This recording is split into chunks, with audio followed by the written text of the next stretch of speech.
Good morning. मेरा नाम विजय है। तो प्रतिदिन किसी न किसी अजनबी पर उपकार करिए। मैं एक कहानी से शुरुआत करूंगा कि एक आदमी एक बार जंगल में गया तो देखा कि एक अपंग लोमड़ी पड़ी हुई थी।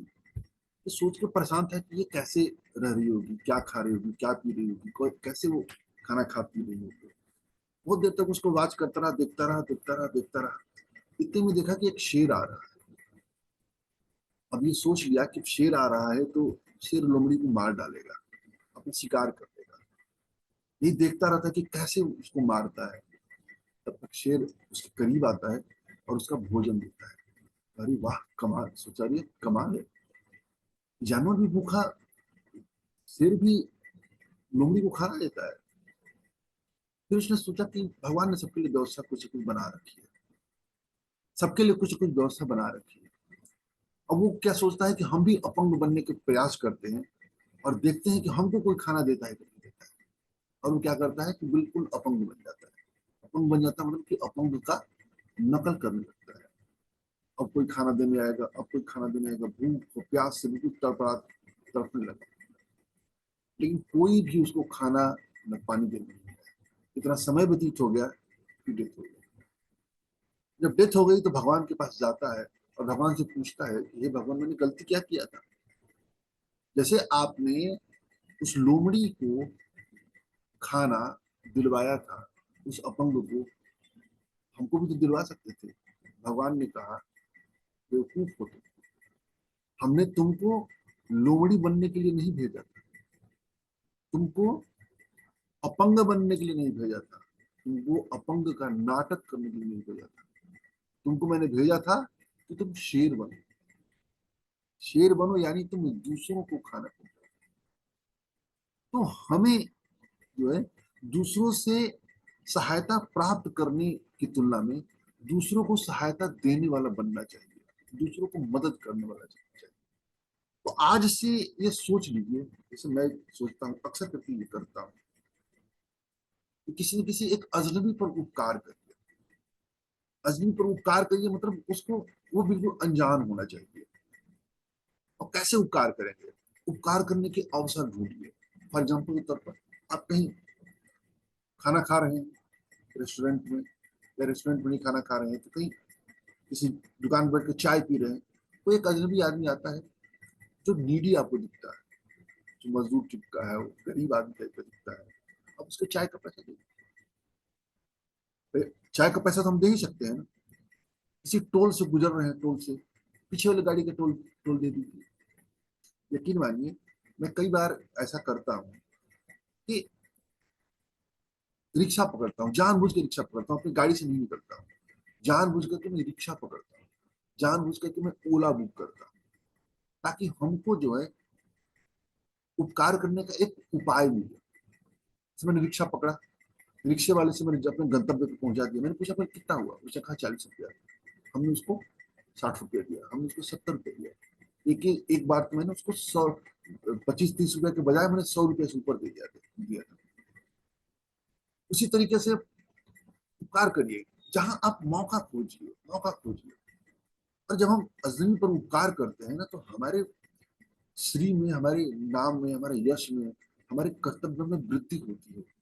हमको कई गुना लेकर के आता है, कई गुना रिटर्न लेकर के आता है। तो आज से ठान लीजिए, किसी न किसी एक अजनबी पर उपकार करने का अवसर ढूंढिए, मौका खोजिए। ओला ओला बाइक बुक करिए, 100 रुपया हो रहा है, 120 रुपये पे कर दीजिए। अभी पिछले दिनों मेरी गाड़ी खराब हो गई थी, सर्विसिंग के लिए दिया था।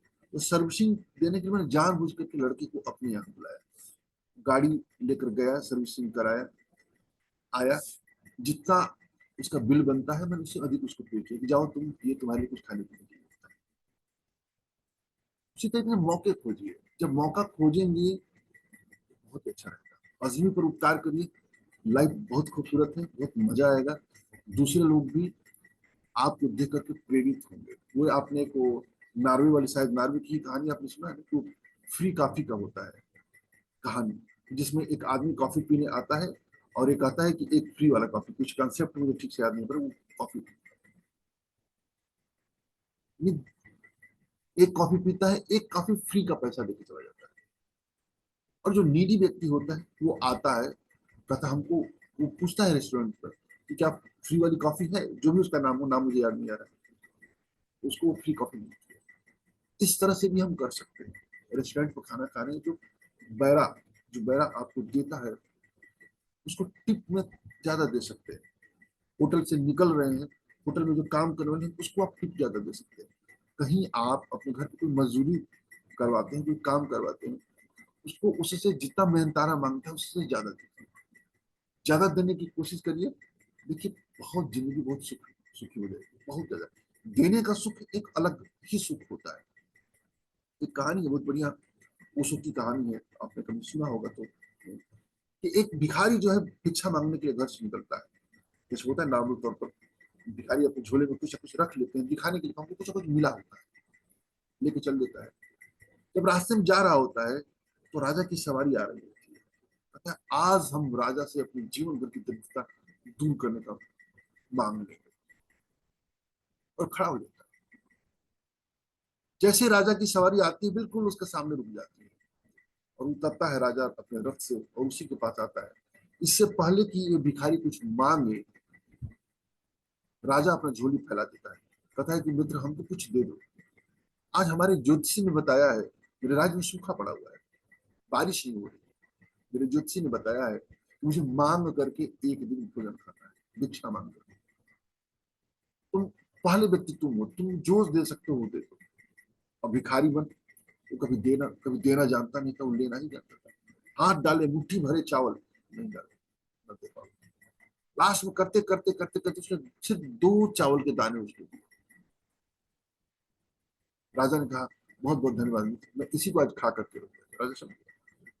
उस दिन उस भिखारी को जितना पर डे भीख मिलता था उससे अधिक भीख मिला। जब घर गया अपनी बीवी को दे दिया, वाइफ उसके तो चावल जो भी अनाज मिलते उसको साफ कर रही थी, तो पूछी अचानक दौड़ते, तो तुम्हें कौन सा धनवान सेठ मिल गया था? कहा क्या हुआ? कहा तुम्हें कौन सा धनवान सेठ मिल गया था जिसने तुमको 2 सोने के चावल दे दिए थे? सोने के चावल देखा, सही सोने के चावल। कहो याद है, अरे वो 2 महीने जो राजा को चावल दिए थे वो सोने के चावल में परिवर्तित हो गए थे। काश मैं अपनी पूरी झोली दे दिया, काश मैं पूरी झोली दे दिया, मुट्ठी भर दे दिया। तो दीजिए, देने का सुख एक अलग है। जब हम देते हैं ना, हमको और अधिक मिलता है। बहुत बहुत धन्यवाद।